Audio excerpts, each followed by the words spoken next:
Hello everyone, welcome back to my channel. My name is Sydney Morella Weeks. If you are a new visitor, thank you for tuning in. If you're a returning subscriber, thank you for coming back. Today we are talking all about traveling, domestic and international. If you're trying to get flued out, yes, I said flued out, period, in 2019, then you need to continue watching this video. So there's a lot of misconceptions about traveling by yourself, about doing all of those things, that it's expensive and you have to do it a year ahead and all of those different types of things.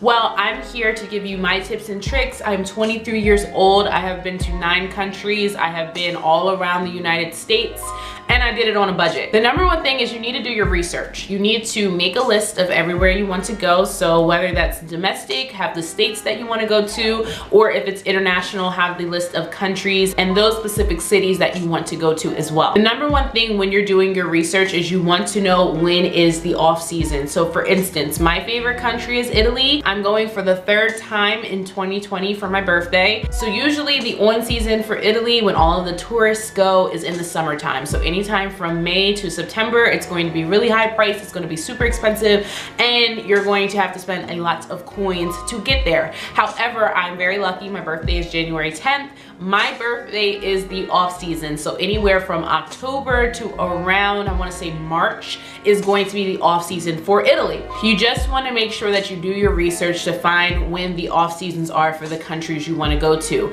This is so because usually hotels, hostels, Airbnbs, and flights are going to be a lot cheaper than they are when the on season of tourists are there. Once you know your list of domestic and international places that you want to go to, you want to start researching and browsing Airbnbs and flights. Now, the first thing with flights, what I personally do is I use Google Flights. I use an incognito browser. So, okay, I don't know how it works for Windows. You can Google that. If you have a Mac computer, you can go to the browser, hit incognito, and what this does, it doesn't let those search engine little minions find out where you're trying to go. So if you go on a regular browser, and let's just say you're trying to go to Prague. Let's just say you're trying to go to Italy. I'll just use Italy because I'm most familiar with their prices. So if I'm on a regular browser and then I see, 3 months later, I try to research again Italy, those prices are going to go up. So it might have been $800 for a flight. Now it's going to be $1,200 because my search engine is telling the minions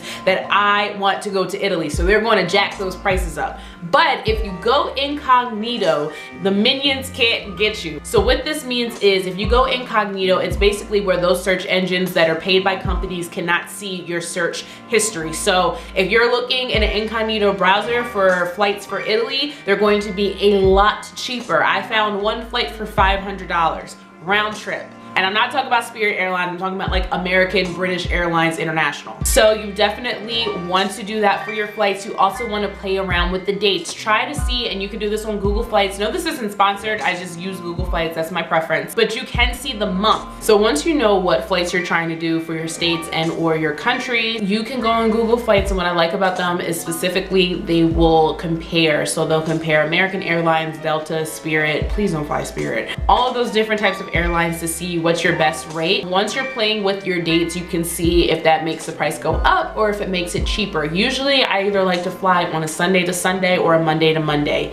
Anytime you're trying to fly out on a Thursday, Saturday, or Friday, that's going to be a long weekend period, and that's going to make it more expensive. So if I am doing a trip, especially international, you want to get your money's worth. I would say do a full week, but that's how I pick my flights. Now with hotels, you have a couple of options. If you are doing international or domestic, international is known for hostels. I personally don't do hostels. I really stick with Airbnbs or hotels, and the same for domestic. You can do hostels. They're super cheap, options that you can do. Some hostels you share a room, some hostels you have your own room. It's very, very inexpensive. But if you're willing to splurge, personally, I am, just for comfortability and safety reasons. And I'm not saying that all hostels are bad or anything like that. I just feel like I'm more comfortable when I have control over my own living situation. I really love Airbnb. I'm also comfortable with hotels. You will spend more money when you were doing hotels. Usually you can find Airbnbs for relatively cheap. When I stayed in Italy for 8 days, 7 nights, we had a 6-bedroom villa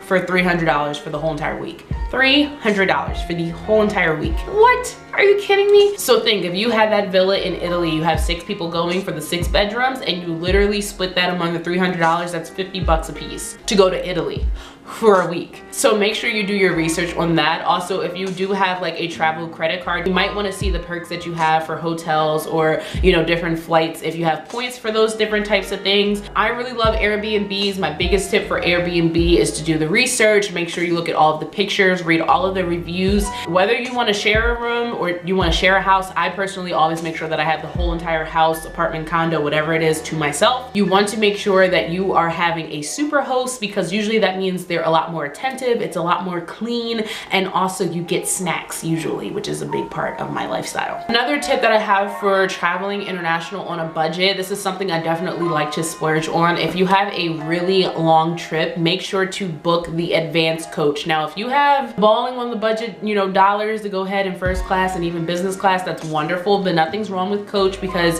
if you fly correctly, and personally, if I'm doing international flights, like anything more than like 6 hours, I'm trying to do a red-eye flight. I'm trying to get some sleep, okay? When I went to Italy, when I went to India, when I went to Africa, I made sure that, you know, the flights that we did was going to be from 6 p.m. and then when we wake up, we're there at like 8 o'clock in the morning. This really helps with jet lag as well, because then your body won't be off as much. And then also when you're just waking up in the morning, you can literally get to your hotel, drop off your stuff, and go. You do not want to go to sleep, because if you go to sleep, you're going to have really bad jet lag, and that's really not fun. You waste a lot of your trip on it. But yes, booking a higher level of coach. So it might be like an extra $70, but you have one more leg room, better food, better service, and honestly just more room to stretch out and sleep. You'll most likely not be in the back of the plane. You'll most likely be either in the middle or more towards the front as well. Booking a higher level of coach, especially internationally, it usually gives you the option to take 2 free suitcases.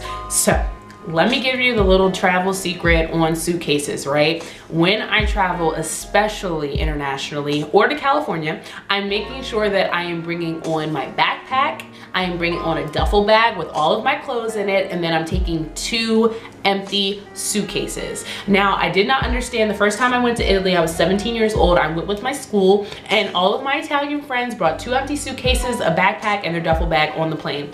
And I said, why is Gab and Liz and all of them bringing empty, you know, suitcases? The reason you do this is because wherever you're going internationally, even if you're going, let's just say you're going straight to California, and you're going to Santiali, and you're going to Lolo's Boutique, and you're going to shop a lot, you want to bring these empty suitcases because you have the ability to bring a lot of stuff back. International travel shows you how cheap stuff is. I was in Italy, right? I was in Italy literally at their H&M and their Zara, and everything there is so much cheaper than in the United States. I got a leopard print fur coat, and I mean like not like the little cute one, I mean to the floor, for 20 euro.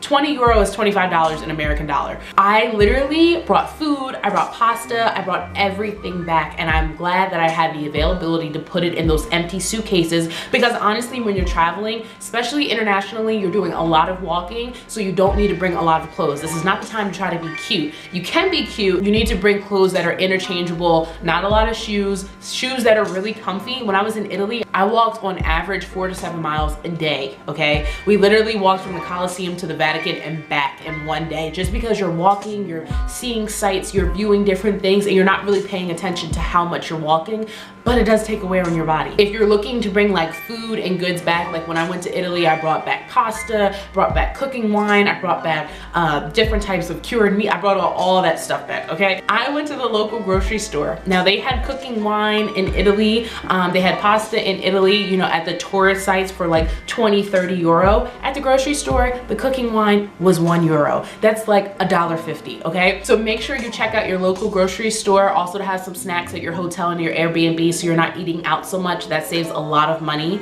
And also, when you're doing your shopping internationally, try to shop at places that you can't get back at home. So even though there was H&M, Forever 21, Zara, there was all those different types of stores, I really tried to focus my shopping on the stores that were, you know, custom to Italy or domestic to Italy, not necessarily that I can find back in the US. Now, when you bring bring all of this stuff back, you're gonna have to go through something called customs. Customs is a very meticulous situation depending upon the airport that you are at. Customs in Africa was the worst customs I've ever been in my life. The customs in London is a pretty okay. They have their days in the Heathrow airport where they can either be super bad or it can be super quick.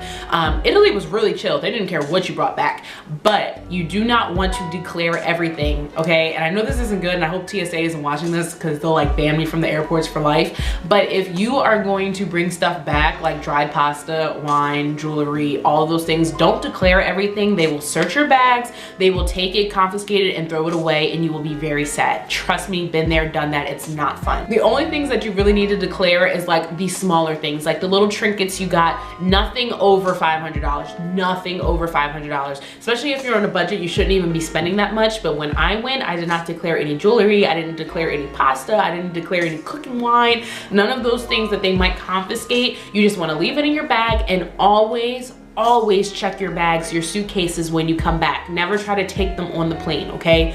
Always check them. That way TSA won't be able to get to them until the very end when you pick them up on the conveyor belt leaving the airport. And like I said, really just do your research. Like you have to it kind of varies depending upon where you're going. Like I might do an Airbnb in California versus if I'm going to Mexico, I'm doing a resort. Number one, you want to feel safe. Number two, you want to have all of your knowledge. If you're doing an Airbnb, ask questions for the host. Like they should be able to ask all of the questions. And usually if you're doing international, they do have translators so they can understand your English as you can understand their language. So it's totally fine. If you do have questions while you're there, or if things aren't up to par, don't be quiet. Like if you do not feel safe, do not stay there. Go to a hotel, just spend the extra money. But there are ways like the Airbnbs, the different incognito flights that you can find that saves you a lot of money. And my last tip is don't do the touristy stuff. That's how you spend a lot of money. I'm trying to think of places that I've been. Like when I went to Kenya in Africa, I do have to say we did do like a lot of touristy stuff, but some of the stuff I opted out on because I just could honestly do it by myself and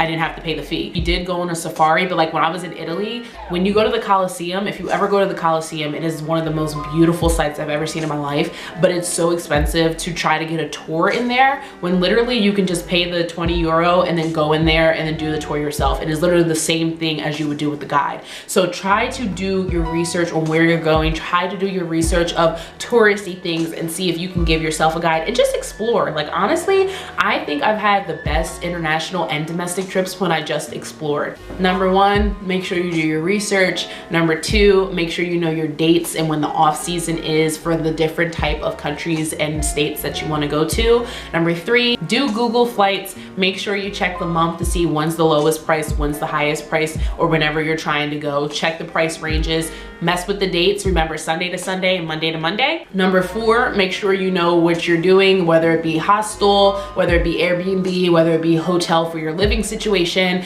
Ask a lot of questions, look at their reviews, try to get a super host, try to get as much information about where you're staying as possible and make sure it's safe. Number five, make sure that you bring 2 empty suitcases, pack light, okay? Bring interchangeable clothing. Matter of fact, if you guys want like a interchangeable clothing, international domestic travel lookbook, give this video a thumbs up and I'll do that because I'm really good at packing light and changing out my clothes while still looking cute. When you get there, make sure that you rack up at the grocery store for your souvenirs. Trust me, your grandmom's gonna want Italian pasta than like, you know, a pen from the tourist store, and it's probably going to be cheaper than the pen from the tourist store. Make sure that you're also checking out the different touristy sites, but doing your own tours to save money and just explore. And then you also want to make sure that you are shopping at places that are domestic to the country, not domestic to our home country in the US. So if you are abroad, try to deal with their brands, not with our brands. I'm really big on international traveling. I'm also really big on, you know, the US traveling. I'm actually going to Tennessee on Saturday, and then I'm going to Connecticut in the middle of the month, Colorado at the end of the month, and then I'm going to Montserrat. That's where my family's from this year. I'm also going to Italy this year. I'm gonna be in Atlanta again. I've done a lot of traveling. I've been to England, I've been to France, I've been to Italy, I've been to Ireland, I've been to Kenya, I've been to India, I've been to a lot of places. Like I've been to a good amount of countries. So I feel like I have a little bit of insight. If you guys enjoyed this video, please give it a thumbs up. If it helped you guys, let me know down below, comment down below where you want to travel versus domestic or international, let me know. And if you haven't already, subscribe to my channel. You might as well already do it. You've been watching this video for so long. Just hit the little red button and hit the bell below so you can also be a part of the notification squad. I love you guys all so much. I will see you in my next video. Bye.